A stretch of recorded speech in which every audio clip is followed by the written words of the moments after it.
brought to you by Vega, a product by Sensodyne and Vimal. We are Zubal.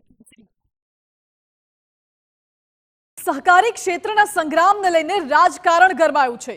Jayesh Radadiya director પદે ચૂંટાઈને જીતીને આવ્યા છે, પરંતુ તેને લઈને રાજકારણ ગરમાયું છે, કારણ કે કહેવાય એવું રહ્યું છે કે ભાજપના મેન્ડેટ વિરુદ્ધ જઈને જયેશ રાદડિયા આ ચૂંટણી જીત્યા છે અને એટલે ભાજપમાં ક્યાંક ને ક્યાંક જૂથબંધી પણ જોવા મળી રહી છે. આ જ મુદ્દે આપણે સીધી વાત કરીશું જયેશ રાદડિયા સાથે. ભાજપના નેતા પણ છે જયેશ રાદડિયા, અમારી સાથે TV9 પર જોડાઈ ગયા છે. જયેશભાઈ, આપનું સ્વાગત છે TV9 પર. જયેશભાઈ, સૌથી પહેલો સવાલ તો એ ઉઠી રહ્યો છે કે સહકારી સંસ્થાની હાલની રાજનીતિને ભાજપનો આંતરિક વિવાદ તરીકે જોવાઈ રહ્યો છે. શું ખરેખર આવું છે? આપ શું માનો છો? કેસરિયાથી મન જોગી થયું રે, દિલ ઝૂમે જુઓ મત મસ્ત થયું રે. કેસરિયાથી મન જોગી થયું રે. હર પળ મનાવો કેસરી તહેવાર. વિમલ, બોલો જવાન કેસરી. એવી કંઈ વાત જ નથી. ખોટો વિવાદને ચગાવવામાં આવે છે. એટલે મારી વિનંતી પણ એ છે કે કોઈ પણ સંસ્થા હોય કે રાજનીતિમાં ચૂંટણી પૂરી થઈ ગયા પછી બધાએ લોકોએ કામે લાગી જવું જોઈએ. સહકારી સંસ્થાની ચૂંટણી હોય તો ખેડૂતોના હિતમાં વિવાદમાં આવ્યા વગર, આક્ષેપબાજી કર્યા વગર, જો આપણને સેજે એમ લાગતું હોય કે ખેડૂતોની હિત આપણને હોય તો એના હિત માટે આપણે સૌએ સાથે મળીને કામ કરવું જોઈએ. જયેશભાઈ, ભાજપે આ બાબતે મેન્ડેટ બિપિન ગોતાને આપ્યો હતો. શું મેન્ડેટની જાણ તમને નહોતી? શું દિલીપ સંઘાણીને પણ મેન્ડેટની જાણ નથી? આ બાબતની જાણ ભાજપને હતી કે નહીં? સવાલો તમામ ઉઠી રહ્યા છે. તો મને ખ્યાલ નથી. મેં કીધું કે 24મી તારીખે ઇફકોને આખા બોર્ડે 21 ચાલુ ડિરેક્ટરોએ મેં ફોર્મ ભરેલા હતા. ચૂંટણી એ દેશ લેવલની ચૂંટણી હતી. અલગ અલગ રાજ્યમાંથી અલગ અલગ પ્રતિનિધિઓ જેમ ગુજરાતમાંથી ગયો એમ આવતા હોય છે અને સામૂહિક બધા સાથે મળીને ફોર્મ ભરેલા હતા. એટલે મેન્ડેટની જાણ ત્યારે, કારણ કે પહેલું જ ફોર્મ 24મી તારીખે મેં બધું મને જાણ હતી. આજની તારીખે મને મેન્ડેટ મળેલો નથી.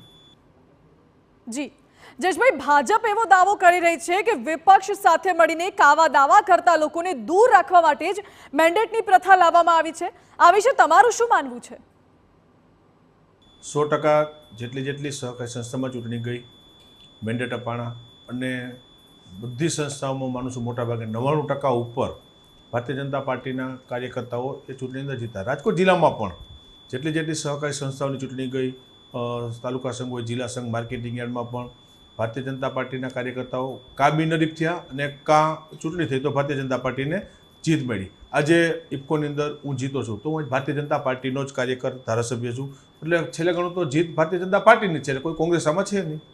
જી જયેશભાઈ, આપે કહ્યું કે આપ ભારતીય જનતા પાર્ટીના કાર્યકર છો એટલે આપ જીત્યા છો ઇફકોની ચૂંટણી, પરંતુ કહેવાય એવું પણ રહ્યું છે કે તમે મેન્ડેટની ઉપરવટ જઈને જીત્યા છો. એટલે મેન્ડેટ પ્રમાણે વોટ ન કરનાર સામે પક્ષે કાર્યવાહી કરવી જોઈએ કે નહીં આપના મતે?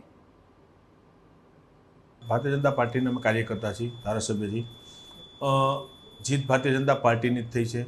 હમણાં કોંગ્રેસને અમે મદદ કરી હોય કે કોંગ્રેસને ક્યાંય આમાં ઊભા હોઈને મદદ કરી તો 100% એ વિચારી શકાય. છેલ્લે 24મી તારીખે ફોર્મ ભર્યું પછી લોકસભાની ચૂંટણી માટે 7 તારીખે મતદાન હતું. એટલે લગભગ અંદાજે હું માનું છું કે 13 દિવસનો સમયગાળો હતો.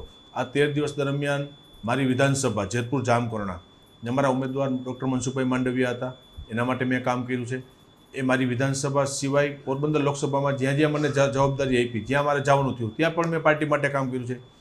24 તારીખે ફોર્મ ભરાઈ ગયા પછી પણ ભારતીય જનતા પાર્ટી પ્રદેશના નેતૃત્વએ મને અન્ય લોકસભાઓ, સૌરાષ્ટ્રની, રાજકોટની લોકસભા હોય, જામનગર હોય, જુનાગઢ હોય, મને જ્યાં પ્રવાસ આપ્યો ત્યાં હું પ્રવાસમાં ગયો છું અને ઈમાનદારીથી, વફાદારીથી ભારતીય જનતા પાર્ટી માટે મેં કામ કર્યું છે. જી જયેશભાઈ, આ ચૂંટણી ઇફકોની હતી, ડિરેક્ટર પદની, એટલે રાજકીય કાવા દાવાની વચ્ચે સામાજિક સંસ્થાઓ પણ તમને હરાવવા માટે મહેનત કરી છે અને આ વિશે તમારું શું કહેવું છે? કીધું કે સામાજિક સંસ્થાઓએ રાજનીતિમાં દખલગીરી ન કરવી જોઈએ, એટલા માટે કે સમાજનો ભરોસો સમાજની સંસ્થા ઉપર હોય છે, સમાજના આગેવાનો ઉપર હોય છે. આજે હું મારી વાત કરું તો હું રાજકીય માણસ છું, સહકારી ક્ષેત્રનું નેતૃત્વ કરું છું અને સાથે સાથે સમાજનું નેતૃત્વ પણ મેં તાકાતથી કર્યું છે. અને સમાજના નેતૃત્વની વાત આવે ને મેં મારું રાજકારણ એક બાજુ મૂક્યું છે.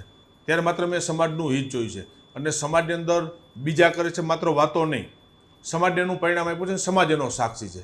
તમે કાલે સવારે સમાજને પૂછજો કે જ્યાં મેં રાજકારણ મારું એક બાજુ મૂકી અને સમાજને મજબૂત રીતે પ્રયત્નો આપ્યા છે, ત્યાં વાતો નથી થઈ, સમાજને મજબૂત પ્રયત્ન, તો જ મને સમાજના આગેવાન થવાની મારી લાયકાત હોય, તો જ મારે એમાં કરાય. અને જે લોકો આવી સંસ્થાની આડની અંદર રાજનીતિ કરતા હોય તો કાંઈ એને બહુ ઈચ્છા હોય ને તો રાજનીતિના મેદાનમાં ઉતરી જવું જોઈએ, રાજનીતિમાં આવી જવું. મેદાન ખુલ્લું છે, એક સંસ્થાનો માધ્યમ બનાવી અને રાજનીતિમાં કામ કરું, આને હરાવવા માટે કરું, આને જીતાવવા માટે કરું. કોઈ એવા આગેવાનથી કે જ્યાં સમાજ સારું કામ કરતો સમાજ ભેગો હોય, 5 લોકો માને.